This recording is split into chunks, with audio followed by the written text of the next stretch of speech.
kaip mane veda ir kaip aš seku, jaučiu savo vedimą. Labai ilgai aš net nežinojau, kad man patinka fotografuoti, labiau čia gal apie fotokamerą, nes fotografavimas, filmavimas telefonu šiais laikais kaip ir įprastas kasdieninis veiksmas. Man tai irgi buvo kaip tiesiog kasdienybė, užsimanai kažką įamžinti, tu iš kišenės išsitrauki telefoną ir pirmin. Dar fotografuodavau telefonus savo prieš tai turėtame versle. Turėjau manikiūro, pedikiūro, akrilinių nagų kabinetą, tad prieš ir po procedūros arba patį rezultatą, tai tikrai, kad būtina įamžinti, dalintis socialiniuose tinkluose, taip rodyti savo galimybės ir kitiems klientams. Nenoriu girtis, bet nagučių nuotraukas tikrai ryškis, geras darydavau. Užtrukdavau tiek, kiek reikėdavo, iki kol gaudavau man patinkantį rezultatą su ryškiu vaizdu. Su laiku pastebėjau, kad mėgstamiausia mano procedūrų vieta yra pabaiga. Kai jau matau rezultatą, juo džiaugiuosi, jį įamžinu kiek įmanoma tobulai, o dar procedūros pabaigoje ir atlygis už ją mokamas. Bet ta pabaiga užima mažiausiai laiko, daugiausia laiko užtrunka pati procedūra, kuris su laiku man pradėjo kelti tik daugiau ir daugiau streso, nepasitenkinimo, baimės. Pradėjau matyti, kad ten tik taisyklės, kaip teisingai laikyti dildę, visus kitus įrankius, kaip teisingai laikyti klientės ranką. O klientės labai priešindavosi, jos norėdavo sėdėti ir ranką paduoti taip, kaip joms patogu, ne taip, kaip reikia, kad gauti tobulą rezultatą. Net po smulkaus išaiškinimo, ką kažkuris jos veiksmas, pakreipimas gali duoti netinkamo, ar kaip lengvai procedūros metu galima gauti ir rimtų sužalojimų, nes įrankiai aštrūs.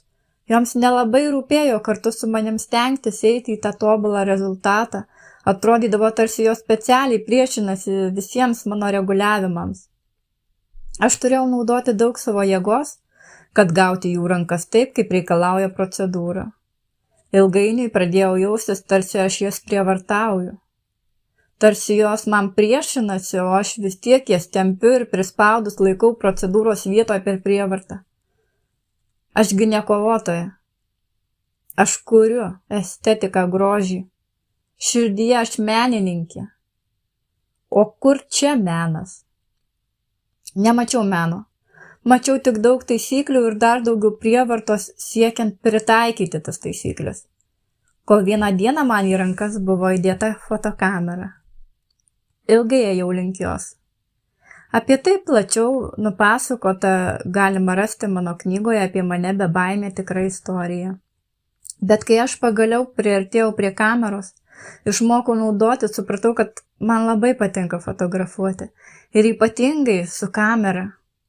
Na, ten irgi yra taisyklių, bet daugiau meno vis tiek ir tas taisyklės galiu keisti, prisitaikyti pagal save.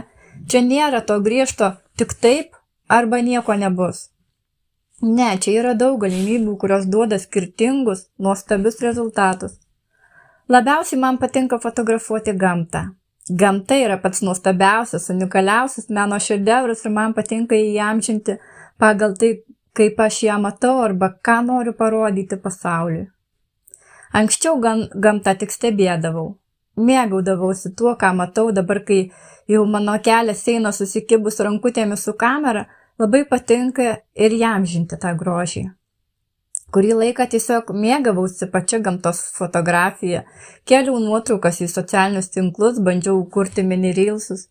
Dabar matau, kad ten buvo mano apmokymai ne tik fotografuoti, bet ir mokintis iš to suredaguoti ir reels ateičiai, nes aš vis jaučiau, kad kažką noriu daugiau iš tų savo nuotraukų padaryti, kažką įdomiau, moderniau, bet ir kažką parodyti, pranešti pasauliui.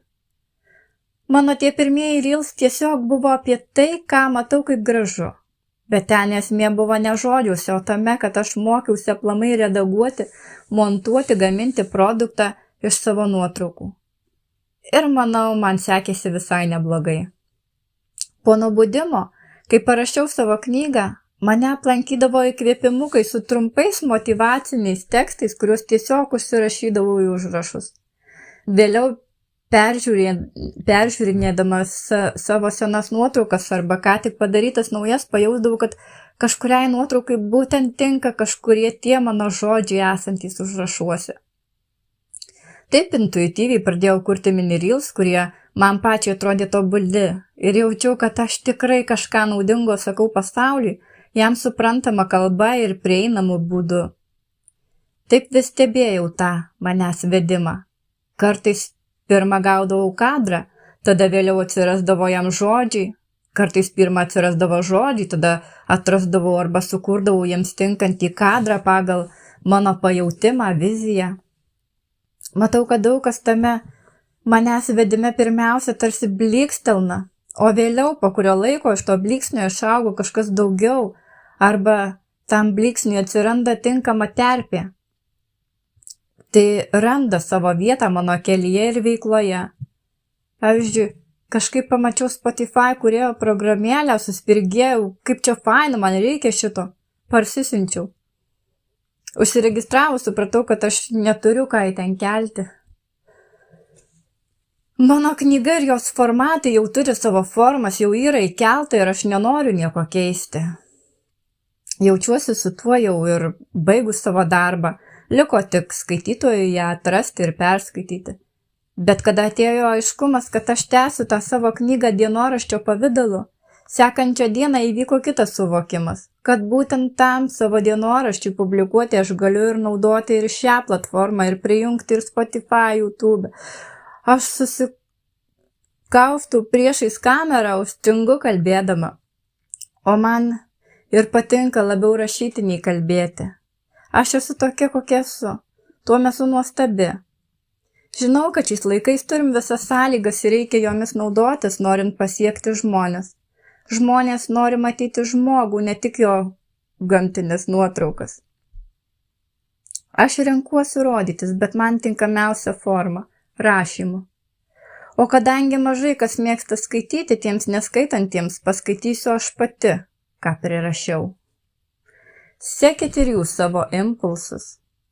Net jeigu atrodo, kad tai visiškai nereikšmingas ir dabar nereikalingas dalykas, jūs tuoj pamatysit, kaip tas impulso metu padarytas veiksmas randa savo vietą jūsų kelyje, įsiintegruoja ir pasirodo, kad jis yra būtent tai, ko jums reikėjo.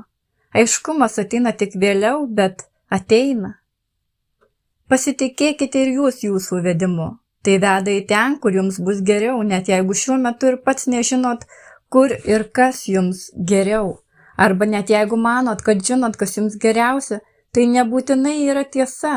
Tai tik smegenų logikos interpretacijos, bet siela žino geriau. O ji ir veda tais impulsais.